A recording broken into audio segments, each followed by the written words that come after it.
तो मैंने डीजे वाले से बोला कि भैया थोड़ा बेस बढ़ा दो। तो वहाँ एक बूढ़े बाबा बैठे थे, तो वो कहते हैं नो।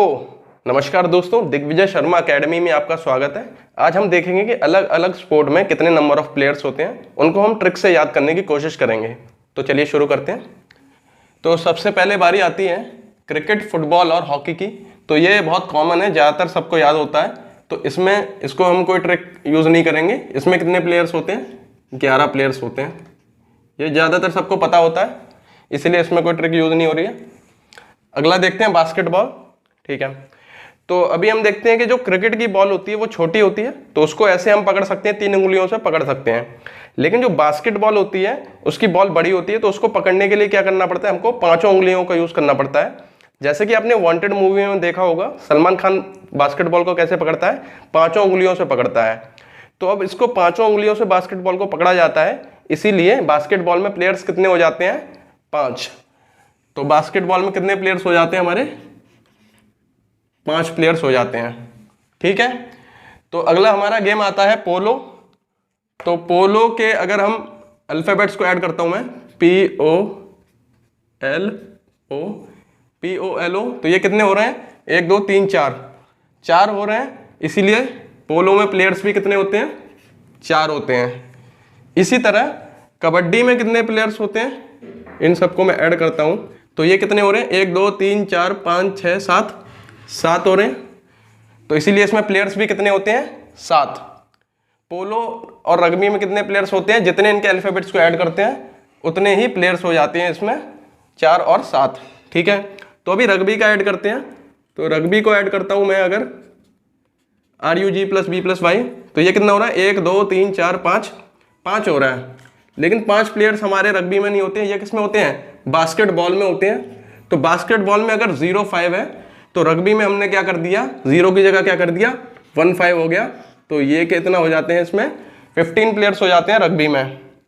ठीक है, तो अगला गेम आ जाता है हमारा खो खो। तो यहाँ क्या लिखा है देखिए, ये खो खो नहीं है, ये क्या है? खो इंटू खो है। तो खो में कितने अल्फाबेट आ रहे हैं? 1 2 3, ये 3 हो गए, ये 3 हो गए, और 3 से 3 का मल्टीप्लाई मैं करता हूँ तो क्या आता है? 9 आता है। इसीलिए खो खो में प्लेयर्स कितने हो जाते हैं? 9 हो जाते हैं। ठीक है, अगला गेम आता है वॉलीबॉल। तो वॉलीबॉल का कोई ट्रिक नहीं है, इसका मैं आपको आपने ज़रूर देखा होगा वॉलीबॉल खेलते हुए किसी को। तो इसका अगर मैं ग्राउंड बताता हूँ तो ऐसा होता है, ये इसका नेट होता है, ये नेट होता है, और ये नेट के नीचे ऐसे लाइन बनी होती है, और इसमें जो प्लेयर्स होते हैं वो ऐसे खड़े होते हैं। 1 2 3 प्लेयर नेट के पास होते हैं, और 3 प्लेयर जस्ट इनके पीछे खड़े होते हैं। 1 2 3 4 5 6, तो इसमें क्या होते हैं? 6 प्लेयर्स होते हैं। आपने वॉलीबॉल देखा होगा सबको खेलते हुए। तो स्टैंडर्ड जो खड़े होते हैं लोग वो ऐसे होते हैं, 1 2 3 4 5 6, नेट के पास 3, 2 साइड में, 1 बीच में, और इनके जस्ट पीछे पीछे एक एक प्लेयर और होता है। तो ठीक है, इस तरीके से हम वॉलीबॉल को याद कर सकते हैं। ये कोई ट्रिक नहीं है, ये असली में ऐसे ही खड़े होते हैं। ठीक है, अगला हमारा गेम आता है वाटर पोलो। तो पोलो जो है, पोलो तो हम यहाँ पे खेल सकते हैं इंडिया में, लेकिन जो वाटर पोलो है उसको खेलने के लिए क्या है? हमें पानी की जरूरत है, और पानी के लिए हमको कहाँ जाना पड़ता है? 7 समुंदर पार जाना पड़ता है, बहुत दूर जाना पड़ता है। तो कहाँ जाना पड़ता है? 7 समुंदर पार। इसीलिए इसका वाटर पोलो के प्लेयर भी कितने हो जाते हैं? 7 हो जाते हैं।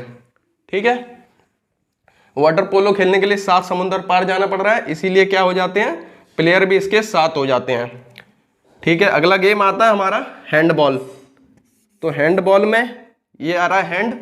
तो हैंड की हिंदी क्या हो जाती है हमारी? हैंड को हिंदी में क्या बोलते हैं हम?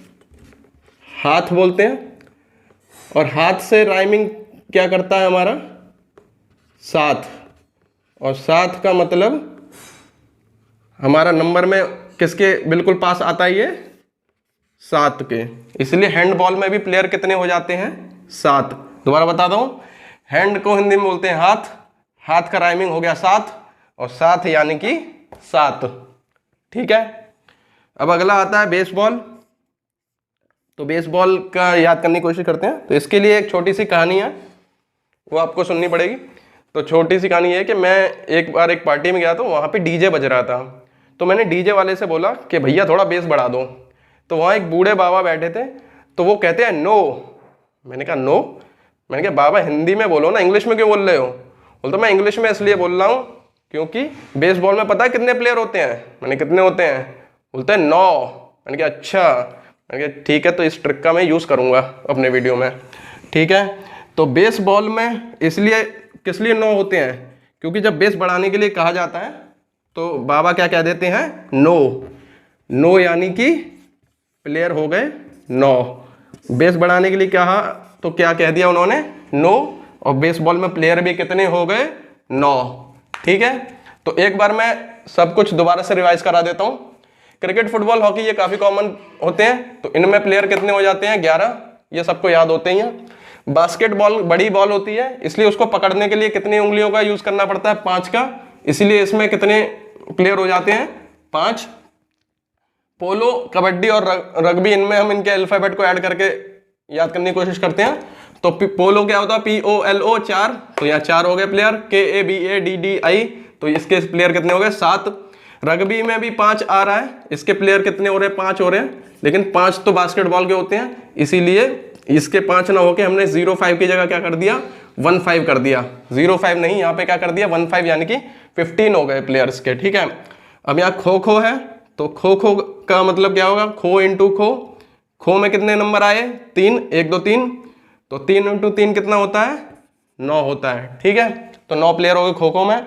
वॉलीबॉल में क्या है? ऐसा ग्राउंड आपने देखा होगा, तो ग्राउंड में क्या होता है? 3 प्लेयर नेट के पास लगे होते हैं और 3 जस्ट उनके पीछे लगे होते हैं। तो ये कोई ट्रिक नहीं है, ये ऐसे ही प्लेयर लगे खड़े होते हैं स्टैंडर्ड, ठीक है। तो 3 और 3 कितने हो गए? यहाँ पे 6 हो गए। अब वाटर पोलो की हमने ट्रिक यूज़ की थी, क्या यूज़ की थी कि वाटर पोलो में क्या होता है? वाटर यानी कि वाटर में जाने के लिए क्या है? 7 समुंदर पार जाना पड़ता है, तो इसलिए इसकी क्या होते हैं प्लेयर? 7। इस तरीके से इसको याद कर सकते हैं। हैंडबॉल में याद करा था हमने, हैंड का मतलब हाथ, हाथ से राइम करता है 7, और 7 है यानी कि प्लेयर हो गए 7। बेसबॉल के लिए क्या याद किया था? बेस बढ़ाने के लिए कहा तो उन्होंने कह दिया नो। क्यों? क्योंकि बेसबॉल में प्लेयर भी होते हैं 9। तो ठीक है, ये आपको मुझे लगता है याद हो गया होगा। इसी तरह की शॉर्ट ट्रिक्स का यूज़ मैं आगे भी करने वाला हूँ वीडियोस में, तो ऐसी ही वीडियोस देखने के लिए दिग्विजय शर्मा एकेडमी को प्लीज़ सब्सक्राइब कीजिए। मिलते हैं अगले वीडियो में।